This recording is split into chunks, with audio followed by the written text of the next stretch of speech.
హైదరాబాద్ చరిత్రలో ఎప్పటికీ చెరగని ముద్రగా నిలిచిన రోజు 1908 సెప్టెంబర్ 28వ తేదీ. మూసీ నది ఉధృతిని ఆ రోజు ఎవరూ ఊహించలేదు. అతివృష్టితో ఒక్కసారిగా నది ఉగ్రరూపం దాల్చింది. రాత్రికి రాత్రే మూసీ పరివాహక ప్రాంతాలు మునిగాయి. నగరం మొత్తం నీళ్లతో నిండిపోయింది.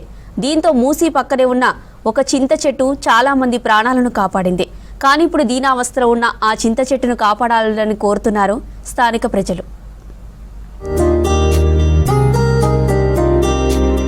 117 సంవత్సరాలకు ముందు సెప్టెంబర్ 28న సరిగ్గా ఇదే రోజున మూసీలో భారీ వరదలు వచ్చాయి. దీంతో 15,000కు పైగా ప్రజలు జలసమాధి అయ్యారు.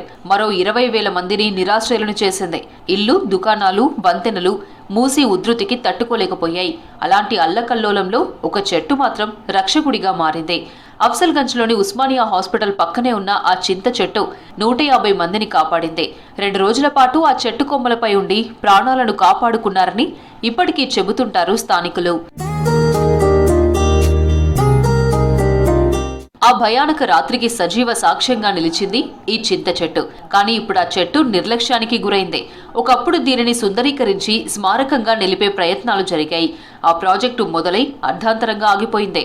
తుప్పలు, పాడైన కంచెలు, చెత్తా చెదారం మధ్యన నిలిచి ఉంది.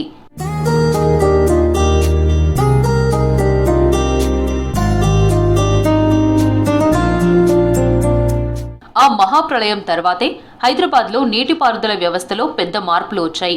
ఉస్మాన్ సాగర్, హిమాయత్ సాగర్ రిజర్వాయర్లు కట్టడానికి ఆ విపత్తే కారణమైంది. అయితే అప్పటి సునామీని సజీవంగా గుర్తు చేస్తుంది ఈ చెట్టు.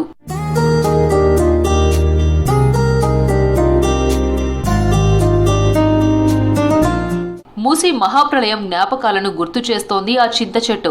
అయితే దీనావస్థలో ఉన్న చెట్టును పరిరక్షించాలని కోరుతున్నారు పర్యావరణవేత్తలు.